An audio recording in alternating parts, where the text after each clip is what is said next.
Thank you, Martin, and this is indeed my third time here. It's misty, it's beautiful.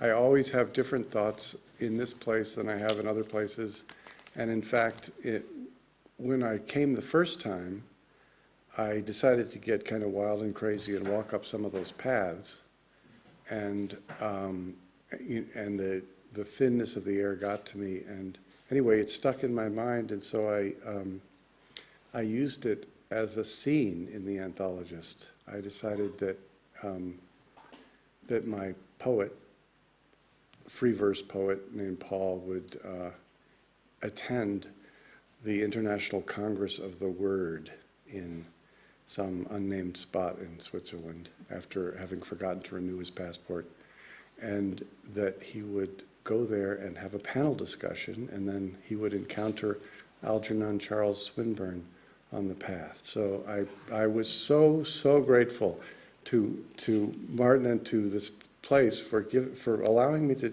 put a whole scene in a work of fiction, twist it slightly.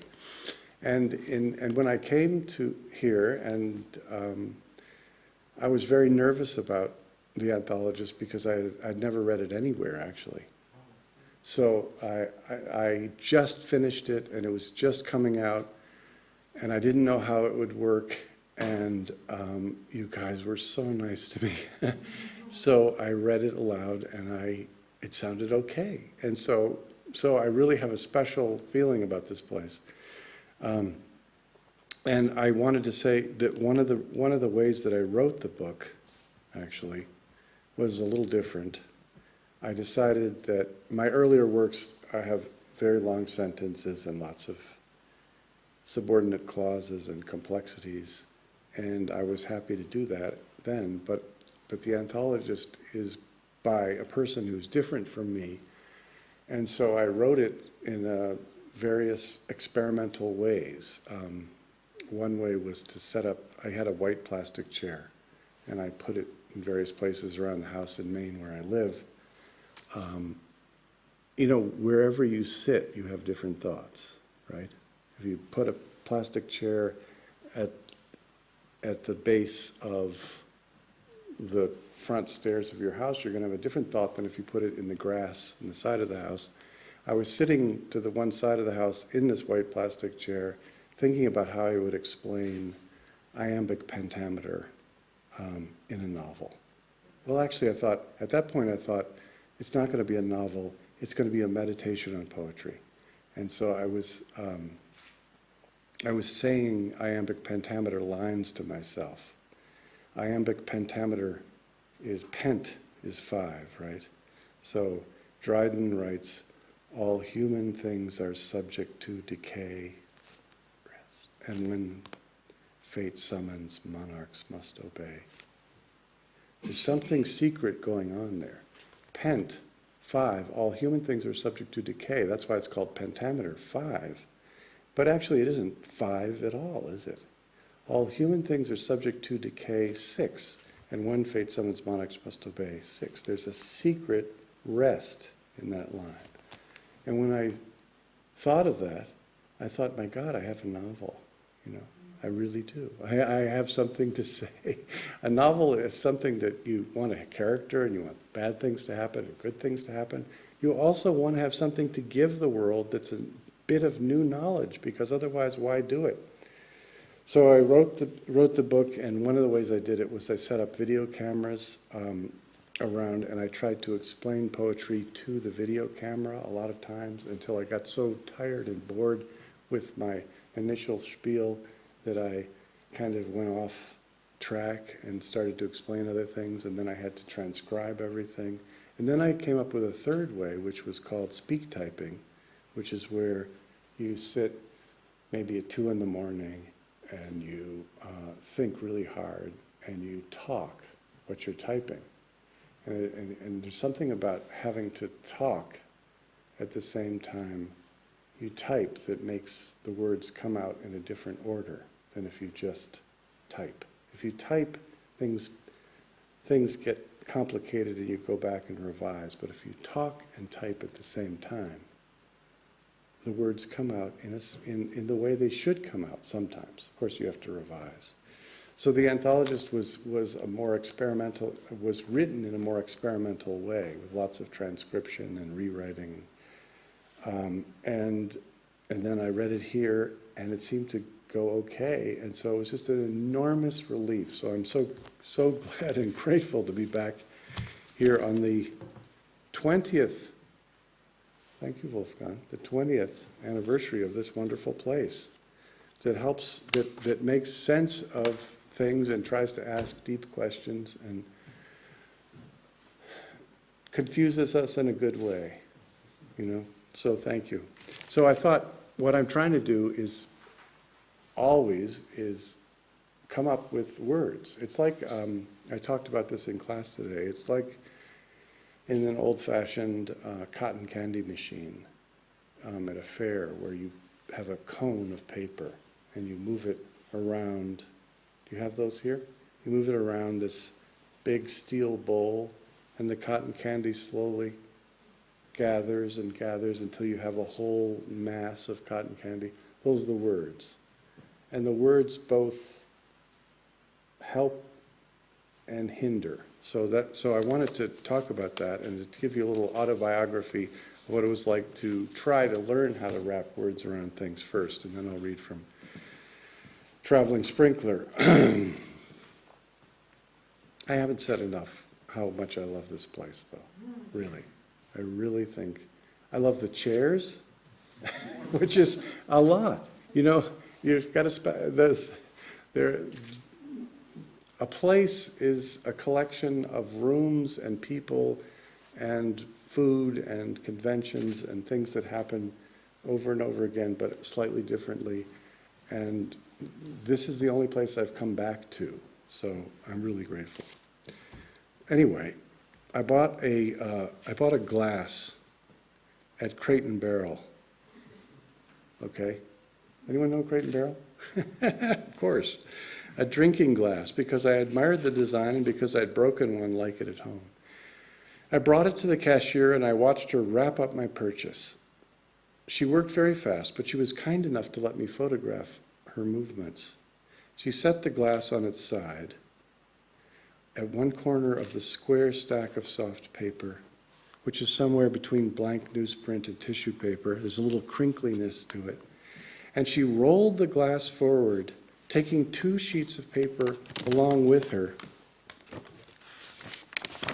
And then came the folding in, and more rolling, and more folding. Look at that. She was very patient with me because I just had to take pictures of everything she did. Folding and rolling and folding. Almost done. And then she was done. It could have been a submarine sandwich, but it wasn't. My glass was now set off from everything else in my shopping bag. It was protected. It was part of my life. I unwrapped it at home and set it on the shelf where it has become part of a new design, the design of our kitchen in Maine. So that's what we're trying to do, I think, we devotees who write about the designed and pen-outlined world. We're just wrapper-uppers at Crate and Barrel. We're packagers, temporary packagers, in our chosen packing medium, sentences, paragraphs, columns of type, sometimes obscures as much as it helps us see. Because sentences are never enough. Anyone who has ever tried to describe anything inarticulate, anything curved, transparent, svelte, elegant, bulbous knows what I mean. We're talking about an object that lives in the realm of the eye, and yet here we are presumptuously substituting little bits of lettered code for what we know to be flowing and ardent and fundamentally speechless, something that sings its shape without any need of words at all. We're cheerleaders. We want to say, wow, this thing is good. This thing is really, really beautiful, and it only costs 95 cents. But the word beautiful on the page is not necessarily our friend. It can seem tired and worn out. If we said it aloud, we could say it 100 different ways. Beautiful, beautiful. But on the page, it's just a row of 9 letters. And it flowers in the mind in that limited way as a mere adjective that everyone has read and written too many times in emails, followed by several exclamation marks. But the glass is beautiful. It has just the right inward slant, and it has ribbing. It literally costs 95 cents. How can anything so perfect cost that little? It's a tumbler, I think that's the technical term for it, and it tumbles happily in our minds. But on the page, we really have to work to make it tumble for other people. We have to recreate the sense of delighted surprise that its designer may have had when he or she first designed it. And that's where the peculiar resources of language could come in. With language, we can focus in and enlarge and point and push all distractions aside and pull in metaphors if we're in the mood. And we can talk of the object's history or of its predecessors, of its means of distribution, of how it's displayed in the store, of its visual illusions. In this case, it's allusion to something segmented, like a telescope. Glass is just melted grains of sand. But when we look at this tumbler, we might think perhaps of Ptolemy and Copernicus looking up at the moon. Or maybe not. Maybe we'd think of little camping glasses made of nesting rings. We're trying to use words to reassemble this object's primordial sense of strangeness. We're writers about objects and places, gardens, rooms, clothing, hotel lobbies, posters. We pack them in rapture, in the paper or molded cardboard or styrofoam popcorn of our enthusiasm. We are the excelsior that they come bundled in when we write about them. We're fundamentally irrelevant to the utility of the objects we describe, and yet we proceed under the illusion that we're necessary, that our encircling literary Harlem shuffle of excitement is what makes the object seeable and graspable. I've been thinking about design my whole life, on and off, with some distractions. And the reason I started so young is because I was lucky enough to be the child of 2 designers and design enthusiasts. My mother, Ann Nicholson, came from a Quaker family in Moorestown, New Jersey. The family owned a glass-making company in Philadelphia, the Weidenfeld Glass Works, which had a factory in New Jersey. They made glass bottles and paperweights. And they made these nice green-tinted objects called insulators. The insulators went on top of telephone poles to shield points of juncture and power lines, and there were a lot of telephone poles that needed glass, so they sold a lot of them. Sometimes the insulators were purple. I must have inherited some of the Weidenfeld joy in glass because I loved jars when I was little. Everybody loves jars, right? My mother would take me to the A&P supermarket. She'd buy Medaglia d'Oro olive oil, Hellmann's mayonnaise, that's plastic, but it was glass, and Skippy peanut butter. Look at that. The Hellmann's and the Skippy jars are plastic now, but the Medaglia d'Oro is still glass, and I thought that the shapes of each of these jars was perfect for what it had to do, so perfect that it must never change. I especially liked the way the Skippy people had molded cup measure markings into the glass. Take a look at that. That's the way it used to come. 3/4 of a cup, 1/2 cup, 1/4 of a cup, so that you could reuse the jar after it was empty, and how if you put the jar in the sun, the warm light would cast focused shadows of the cup measure onto the peanut butter. I liked all this so much that I tried to put it in a novel later. If I'd been a photorealist painter, I would have tried to paint the number shadows on the peanut butter. But I wasn't a photorealist painter. However, at the very same A&P supermarket, every week there was a photorealist masterwork for sale. And my mother bought it volume by volume for me. It was the Golden Book Encyclopedia. Check it out. On the cover of each volume was a still life with trompe-l'oeil objects arranged seemingly at random. So this is book 1, Aardvark to Army. Oh, does anyone remember the gold? Oh, yes. Oh, yes. One week, one volume, the next week, the next volume. It was just an incredible gift to life. Each object secretly had something to do with one of the encyclopedia articles inside the book. Let's take a look. Okay, here is Hudson to Korea, book 8. First of all, I want to just draw your attention to something. Burlap. This man, this illustrator, decided that he was going to illustrate Hudson to Korea, so he's going to have icebergs, because that's I, India. Dragonflies? Why? I don't know. But he was going to paint it all against burlap, which has got to be the most difficult thing to paint in creation.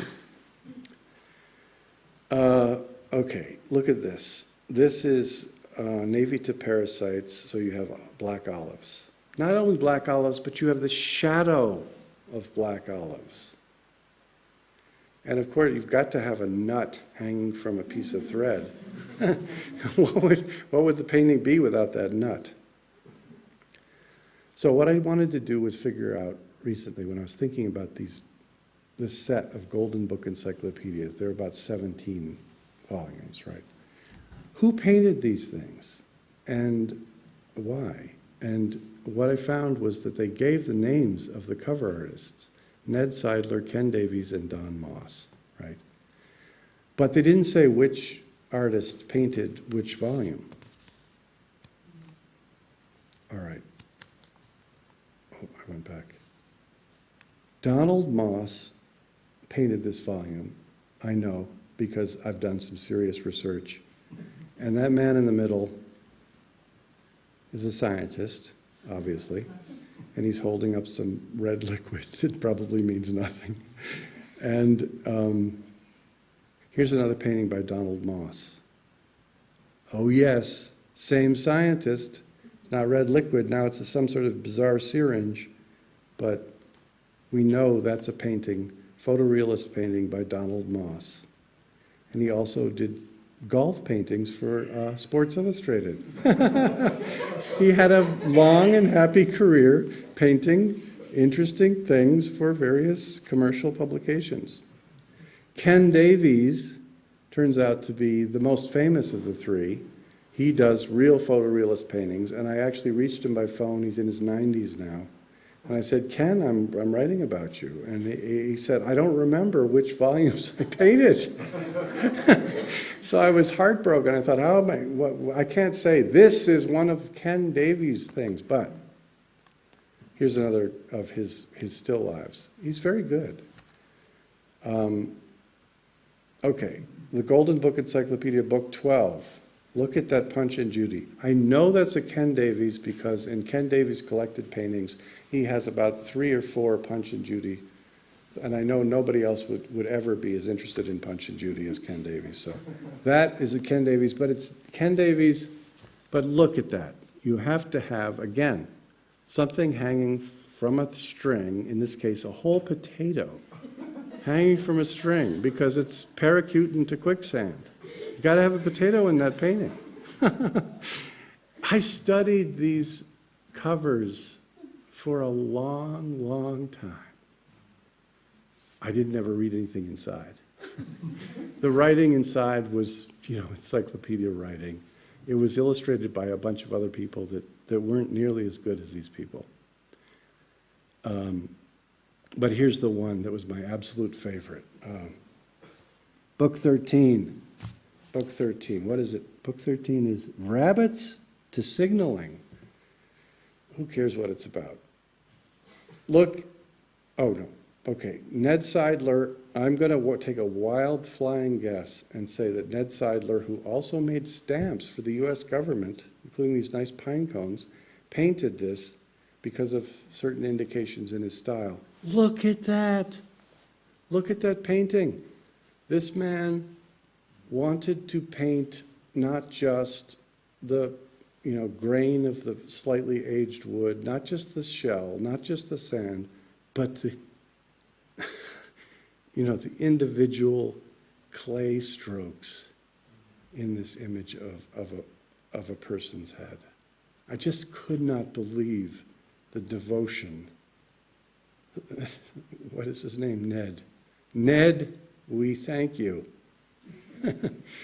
Anyway, that was I think the big initial impulse that I had was to look at the covers of these tremendous encyclopedias and not read the insides.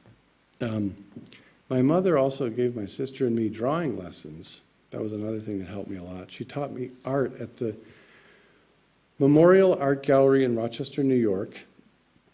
And she taught me to look at seed pods and at the underside of mushrooms, not just the top, at people's eyes and mouths, at wrinkled fabrics, and at trees. One of her art lessons was to draw a pillow. You ever tried to draw a pillow? It's very difficult. And then she said, now draw the inside of the pillow. The inside of the pillow. I remember trying to force my pencil. How do you get inside a pillow with your pencil? How do you do it? Where do you start? You've got a two-dimensional thing, but you're trying to, I failed, but I enjoyed trying. My mother had grown up in a sort of arty family. This is an autobiography, so. Her grandfather was an amateur photographer who used glass plate negatives as well as a glass-making executive. Here's his self-portrait. Here's a picture he took of the glass factory that made the insulators. And here is a photograph of some Quaker relatives in their living room.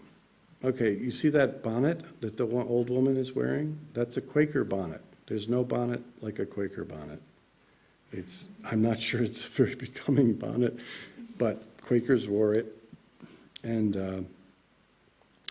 my mother's father was an art critic, and he wrote scholarly studies of Cimabue and Donatello. And when my mother was very young, they spent a year living with Bernard Berenson, who was an art critic and connoisseur, and his wife Mary Berenson at the Berensons' fancy compound, I Tatti, outside Florence. They lived with their two children like typical American expatriates until the Weidenfeld glass money began to dry up in the Depression. My grandmother, though, was from the South. She was no Quaker. She wrote essays for Vogue magazine, and she liked Chanel suits and Chippendale furniture, and she liked arranging couches and couch pillows in living rooms. She had very severe ideas about what good taste was. Once when she came to visit us, she hid the couch pillows that my mother had made because they were too modern. My mother discovered them stuffed in a cupboard after my grandmother had left. Often the first thing she would do when she arrived was to say, "Now, Anne, if you'll just help me lift this couch, we can put it over here." And then she would rearrange the room the way that she thought was better. She hired a photographer to take this official picture of her dining room in Moorestown when she'd gotten it the way she wanted it. And later in Bermuda, after her husband died, she set about constructing a garden fit for an Italian villa out of a disused clay tennis court that was near the gardener's cottage that she rented from the rich woman nearby who owned the big department store in Birmingham called Trimmingham's. Here is her foray into Italian garden design on a disused tennis court. There were some alarmingly large spiders that hung from the Italian flower pots. And crabs, I remember these sort of pinkish crabs scuttled out of holes on the side of the paths. My mother's brother, Alfred Jr., we called him Uncle Nick, became an artist. He did some portraiture. There he is painting. But he mostly painted trees. He loved here's his portrait of my grandfather. But he loved the landscapes of Claude and Poussin and Turner. And going through a museum with Uncle Nick was an odd experience because he would make all kinds of guttural exclamations of awe and low muttering, admiring laughter at certain paintings. While other paintings he couldn't even look at. His disgust was so immediate. He loved trees. He would just go, "Oh, God, I can't look." He painted trees over and over, big upreaching shapes of boughs lost in a myopic mist. He couldn't get enough of them. And my mother loved trees too, and still does. I remember looking out the kitchen window and saying how beautiful the wet black tree trunks were in the rain, which I frankly didn't see then because I thought, you know, a tree trunk is a tree trunk. But now I understand. Trees are old and yet they're always doing something different. They always have something new to say. My mother spent a year at the Moore College of Art in Philadelphia, and then she studied art history at Bryn Mawr College for a few years. And then she transferred to Parsons School of Design in New York City, where she took a class in fashion illustration. There was a fashion illustrator who was a very big man then. His name was Marcel Vertes. He was a Hungarian. And his loose, effortless, sketchy line was used and imitated in the ads for dresses for Lord & Taylor and Bloomingdale's that appeared every day in the New York Times and the New Yorker. He was one of my mother's heroes. Here's one of her fashion illustrations.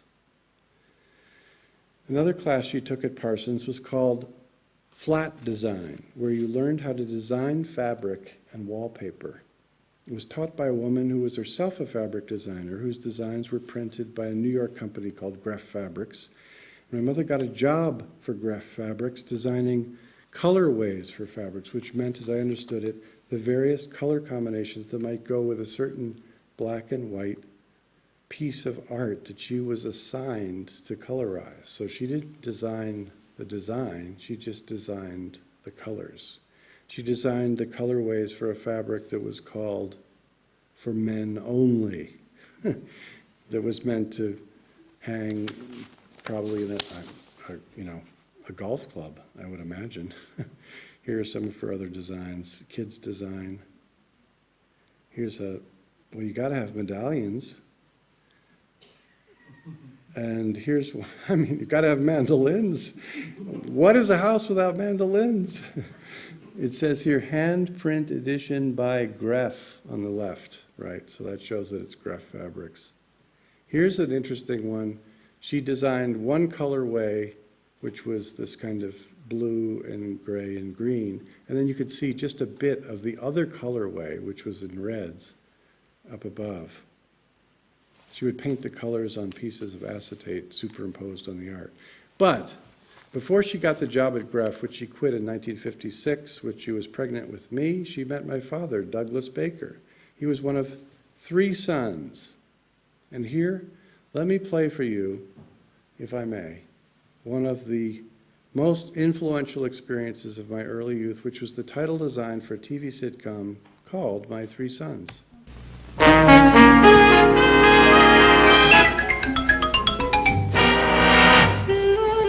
My 3 Sons. Oh. Starring Fred McMurray. Oh, isn't that great?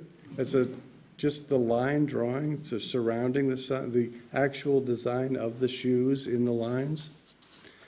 And this is connected in my mind with my favorite book of drawings, which is called The Best Cartoons from Punch, which contained the art of a great illustrator, Roland Emmett.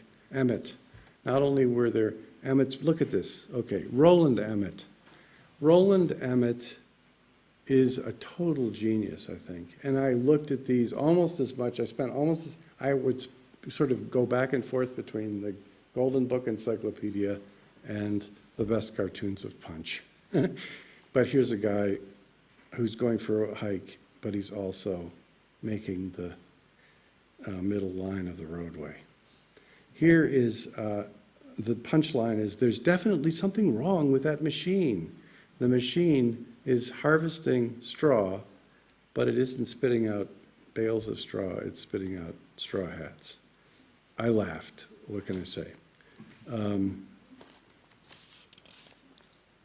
The other one was Lawrence Siggs. This was the one that taught me everything I know about writing.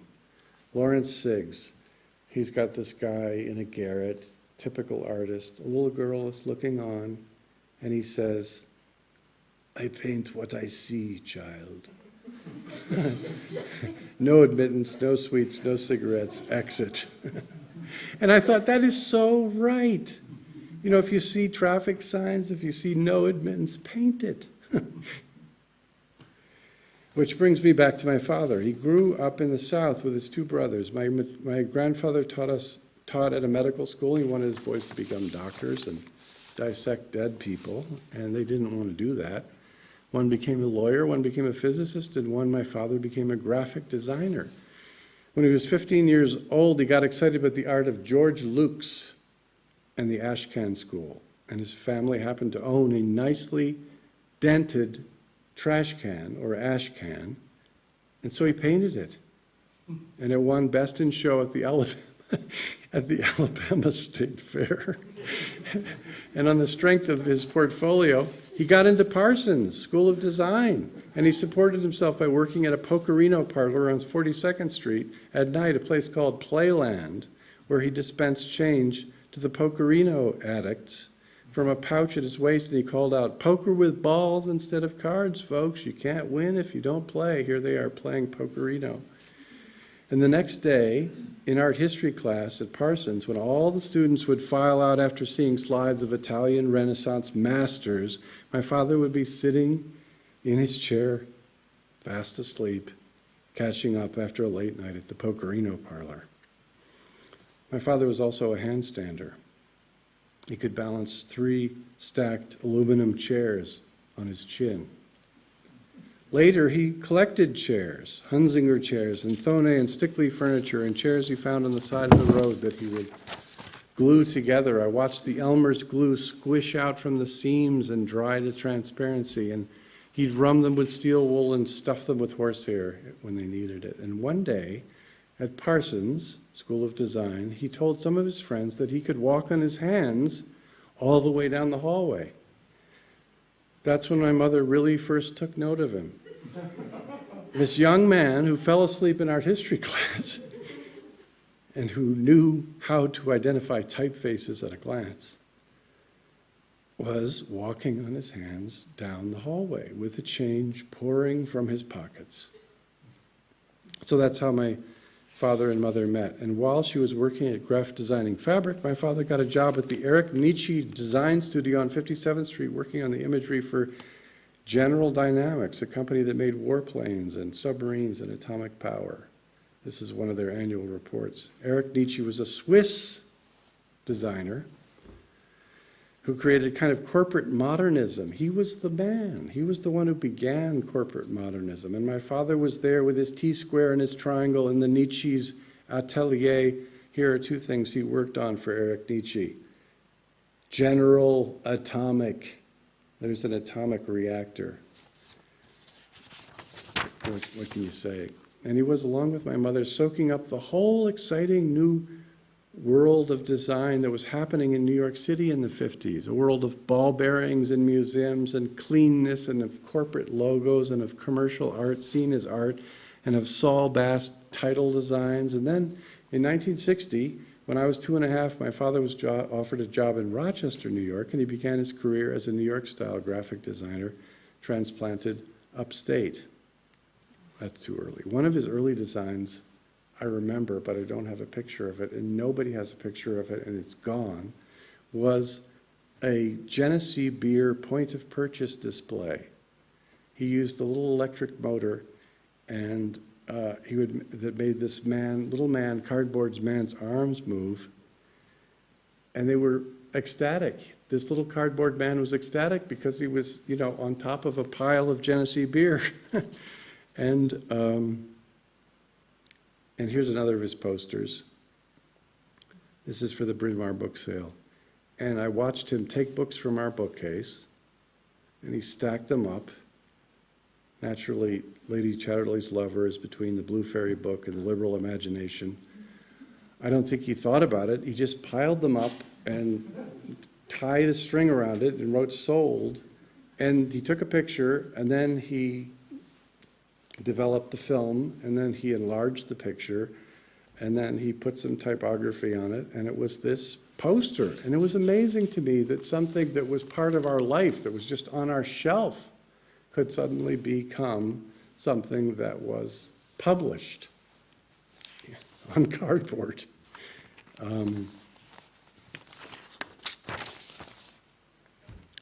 And he began making other kind of graphic design things, which were really exciting to me as a kid. This is his illustration for a Handel concert. He's still alive, he loves music, so he tried to play always with the idea of musical staves.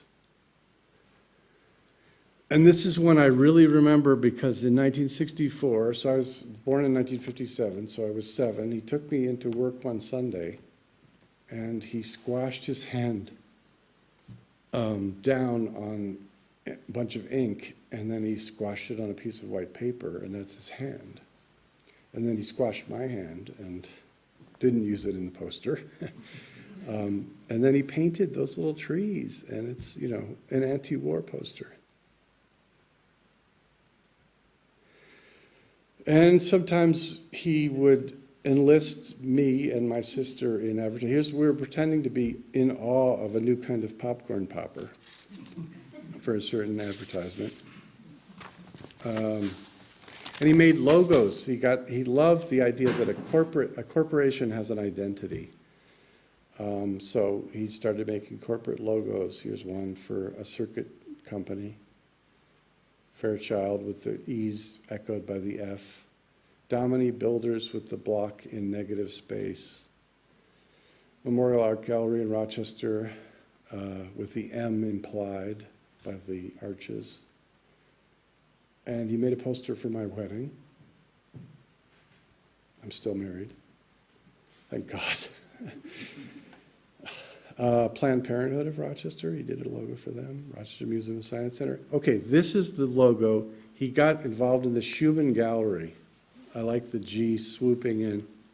Okay, he came home one day with something from the Schumann Gallery. He always whistled hello.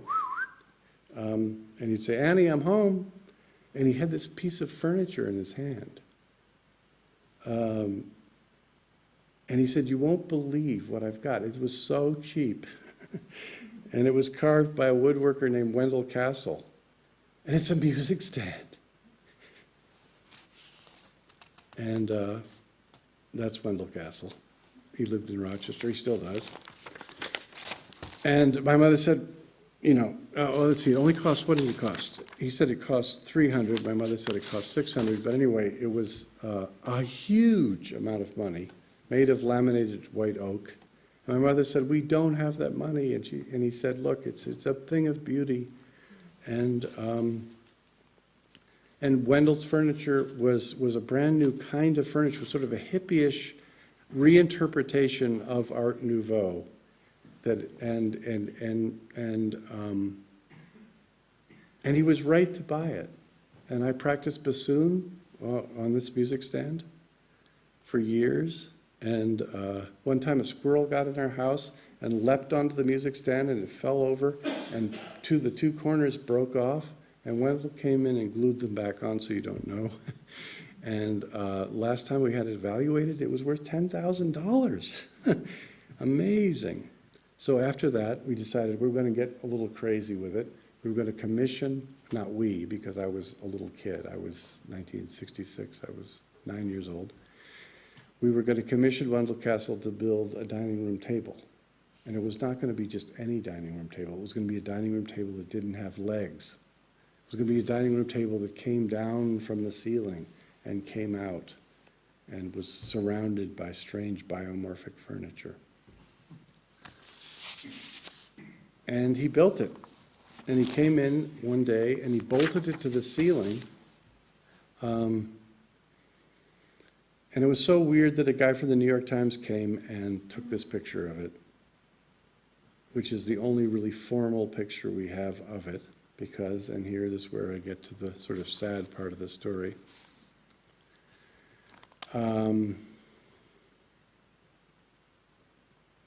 So, look, it grows down from the ceiling. It doesn't grow up from the floor. It defies gravity.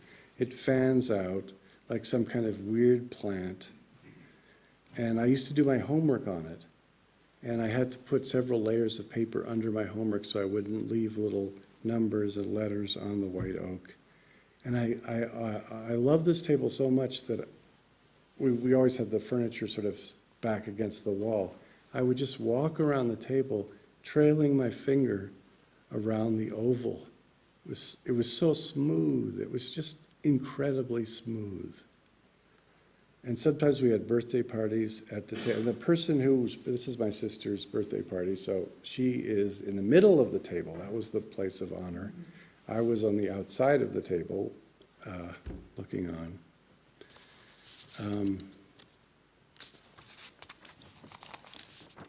And then, so we commissioned the table, and then we thought, well, we're part of the Rochester art scene, let's commission something else.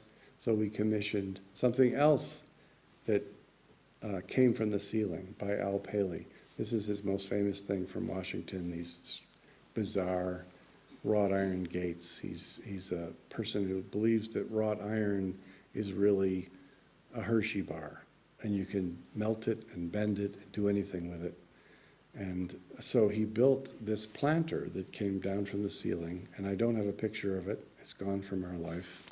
But it looked kind of like this, except it was bolted from the ceiling.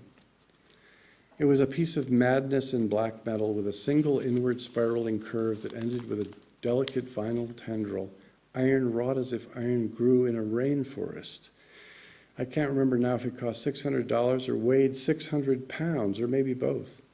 We put the rabbit's foot fern in it. We had this fern that we bought that was just covered with fern leaves.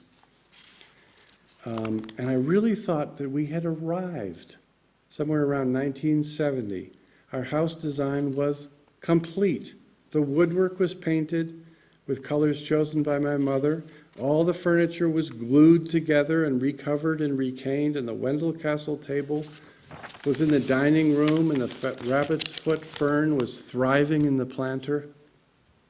But there was a problem. Our house was too dry for the fern to live through the winter, and we didn't water it enough. And it had fewer and fewer fern fronds. If you don't water a plant, what happens? There are fewer fern fronds. I didn't know that. Not only that, but my parents weren't getting along all that well. They were arguing over money, and eventually the rabbit's foot fern was a dead ball of former plant material sitting shrunken in a wrought iron heavy empty thing in the living room. We'd installed a humidifier, but it didn't seem to humidify anything, and I could still get big sparks if I skidded in my socks over the wood floor and touched the brass plate of the light switch in the dining room. We put trays of water on the radiators. That's one thing you can try to do. That didn't work either. And the rabbit's foot fern wasn't the only casualty. White oak is filled with moisture, and it changes shape when it dries. And one morning in the early 70s, I woke up and I heard a volley of sharp popping sounds. I went downstairs and realized that it was the Wendell Castle table in the dining room cracking apart at several places because the oak couldn't hold itself together in the ambitious shape that the artist had given it. A 1/4-inch gap had appeared in one of the fan-wise surfaces of the formerly smooth table. Wendell came and inserted new shims of thin wood in the open seams and clamped them in complicated ways and waited for the glue to dry. And then he cut and sanded the repair in place, and we thought everything was all right. But then the popping happened again, even more destructively a year later.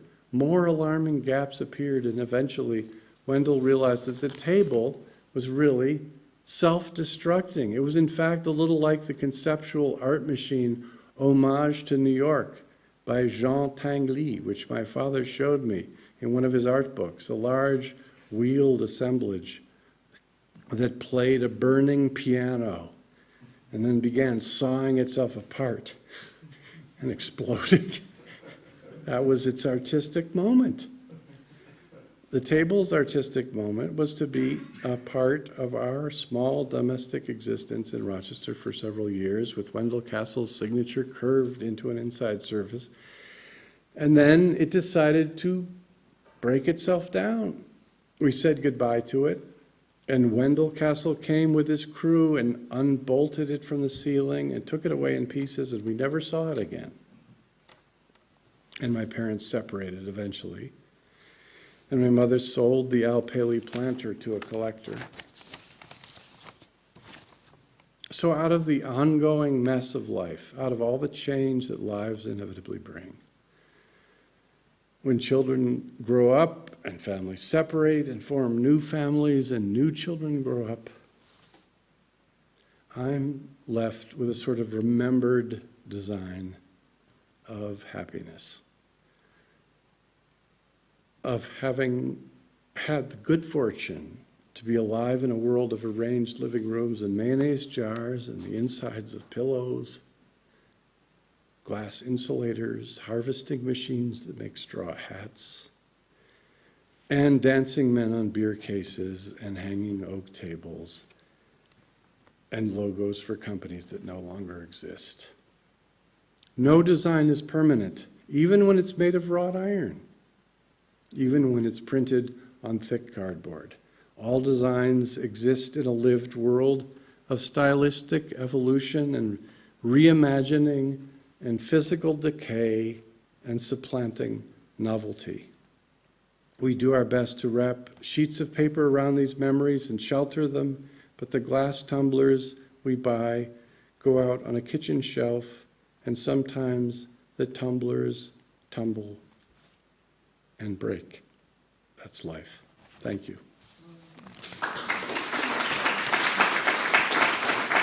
Thank you. So that's my complete autobiography. That's everything that happened to me since I was 2.5 years old. You've just heard it all. I don't know what time it is. 9:30. It's time to stop. Is it time for questions? Yes, I think it is. I think it is. I was going to read from a work of fiction, but I think that does it. Maybe there's some questions though, or not. Read a little bit from the work of fiction. Well, you're too kind. All right. So this is a traveling sprinkler. A traveling sprinkler is a garden machine. Everybody knows. It's a beautiful garden machine. The design was invented in 1941. It attaches to a hose, and you make a hose into a pattern around your garden, and then you put the garden machine on, and these little tractor wheels push it. But that's not the great thing about it. It's pushed by a kind of wheelie thing on the top, and then the tractor wheels go. The front wheel goes over the hose. So in a sense, you have preordained the track that the traveling sprinkler will follow. And there's this amazing moment that happens where the sprinkler follows the hose all the way back to the faucet. And it's sort of like two universes just colliding. It's a beautiful thing. So I thought it was clearly the great American invention before America got so interested in building weapons. 1941, they were still building sprinklers. So I wrote this book that's called Traveling Sprinkler, that is my trip through a garden of the stuff that I like and the stuff I don't like. And one of the things I did in order to write the book was I went to Quaker meeting. I'm not a religious person. I don't believe in God. I'm an atheist Quaker, which means that you go into a small 18th century room and you sit there and everybody's silent, and then sometimes somebody speaks. And it's an incredible experience, and I've learned so much from the Quakers. I didn't even know, I'm descended, I guess, in a little way from Quakers, and they made glass, that's about all I knew. But they really are thoughtful people, and they were right since 1650, which is a long time. So here's my account of Paul Chowder, the free verse poet, going to Quaker meeting, and then he tries to write a song. I sat down in an empty stretch of pew, far enough away from the next person, A filmmaker I knew slightly, so that I thought he wouldn't smell me. That's because Paul Chowder smoked a whole bunch of cigars in the car. I did too. I wrote this book smoking so many cigars, especially Fausto cigars. I really smelled bad. And sometimes I would go to Quaker meeting and I would sit down and the poor woman would just quietly move away. I put my finger through, but cigars smell good, I think, don't they? They really do if you smoke them. I put my finger through my key ring and closed my fist around my car key. People were smiling and looking around as they do while latecomers arranged themselves. The last to arrive were a mother and her 3 children, followed by an older man in a white shirt who sat next to me. He was a bit out of breath from hurrying, and I heard his breathing gradually slow down.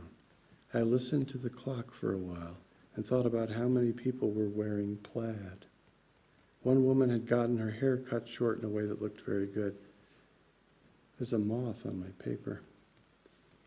I closed my eyes and felt that time was moving faster, maybe a little too fast. The windows were open and the door was open, and the sound of a passing car traveled slowly through the room. After that, there was stillness. A little boy held his mother's gold watch, turning it in his hands and smiling a secret smile. Then the silence changed and deepened. And for several seconds, it was perfect. And I felt a sort of ecstasy. Then someone shifted and adjusted a pillow for her back, and I could feel my pew bend when the man next to me crossed his legs. Again, a car sound poured softly into the windows and out the open door. We were permeable. We were a meeting permeated with openness. After 15 minutes, Donna, the clerk of the meeting, said, "We want to thank the children for worshiping with us. Can they shake hands around the room?" And the children pushed themselves off their pews with serious faces and shook hands with the people who sat in the first rows that faced the center of the room. There was a shockingly beautiful girl of about 6 with a barrette that was not doing a good job of holding her hair. She nodded politely as she shook the knobby hand of the oldest of the elders, a thin, tenderly smiling woman who wore hearing aid headphones. And then the children left, and I listened to them thumping down the stairs to the basement. Muffledly, I heard the teacher called, "Don't touch the stuff on the table yet." Then again the clock and the silence. I looked down for a long time, and I bent over, leaning my elbows on my knees, still holding my car key, and then I remembered the helpful tip about posture. I won't tell you the tip. You just have to read the book to know the tip. But what I wanted to tell the people was about Debussy's Sunken Cathedral. I kept formulating an opening in my mind. I wanted to say something. This is what happens when you sit silently in Quaker meeting for a while. You become consumed with the idea that you have to say something. I wanted to say a little more than 100 years ago, a composer named Claude Debussy wrote a piece for piano called The Sunken Cathedral. He was a man with a big forehead who loved the sea, and his most famous piece of music was called La Mer, the sea. And in one of his early songs, he set to music a poem by Verlaine with the words, "The sea is more beautiful than cathedrals." But when he wrote his 10th piano prelude, The Sunken Cathedral, La Cathédrale Engloutie, he was no longer young, and he was harassed by money worries, and he had symptoms of the cancer that would kill him, and he was thinking that life hadn't turned out quite the way he'd expected. I wanted to tell them all of this, but I couldn't because it was late, and it was really too much to say in meeting. I always felt a little like a godless imposter among these genuinely worshipful folk. There were only 4 minutes of meeting left. It goes from 10:30 to 11:30. I hoped that the woman with the big white hair would say something. She often spoke at the very end of meeting. She was sitting with a slight, almost smile, and her eyes were closed. Everyone seemed content with the silence. I'd been reading a biography of Gerard Manley Hopkins, and I wanted to say something about Gerard Manley Hopkins. And then I wanted to say something about Debussy again. I wanted to say he was sick. He couldn't play the piano as virtuosically then as he had in music school, when he could noodle for hours and amaze his fellow students with harmonies that he'd never heard before. But out of his sense of disappointment and out of his money worries and out of his new sense of his own mortality, he built an ancient, crumbling, lost ruin that nobody had known about. And we can hear it and see it hanging there or standing there on the seafloor in the silence. And I didn't say it. I didn't say it. Sometimes the best thing you can do is not say it. Paul misses his life companion, Roz. What I miss about Roz is, of course, her lady parts and her pleasure frown and her funny talk. She has a kind of genius for coming up with odd but friendly words for things. She's a namer of unnamables, but the main thing I miss is how nice she is to people. When her friend Lucy's father died, she made a card and baked her a loaf of cranberry bread. She's full of ideas about what other people would want. She's the opposite of selfish. Her unselfishness was a revelation to me. She was and is full of this quality that I've come to take seriously, which is loving kindness. Loving kindness, all one word. I tried to get her to come to Quaker meeting with me because in many ways she's an extremely Quakerly person, but she didn't want to come. And I feel sad that we've become so formal with her since we've broken up, but that's what happens. We're more relaxed with each other via email, which is a bad sign. But I wrote her a song. I wrote her a bunch of songs. The first song I wrote for her, that is, Paul wrote for her, was called Love is an Amazing Magnet. And he also wrote a song, I've also embarked on a song about doctors inspired by Roz's radio show. I stayed up late rhyming Nexium with thyroxine, and I wrote way too many verses, some of which are, the doctor's in, the nurse is hot, swab some cotton, because you're getting a shot. Tell me a symptom, I'll tap your vein, I'll pap your smear and scan your brain. Crap in a baggie, piss in a cup, another appointment for a follow-up. Tubes in your pipes, wires in your head, keep you alive till you're practically dead. The chorus is, oh babe, I can't wait for you all day.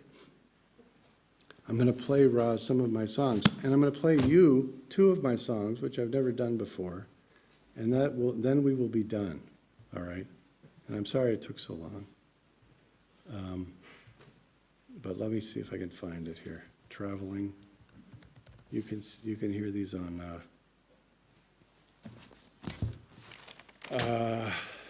iTunes or Spotify.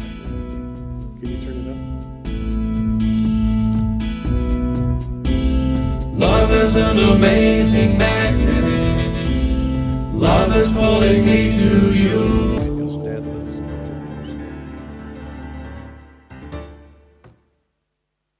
That's it.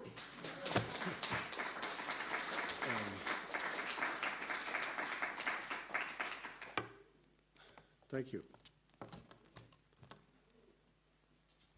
The first time I've ever played them in public for anybody, so I'm just not a public person.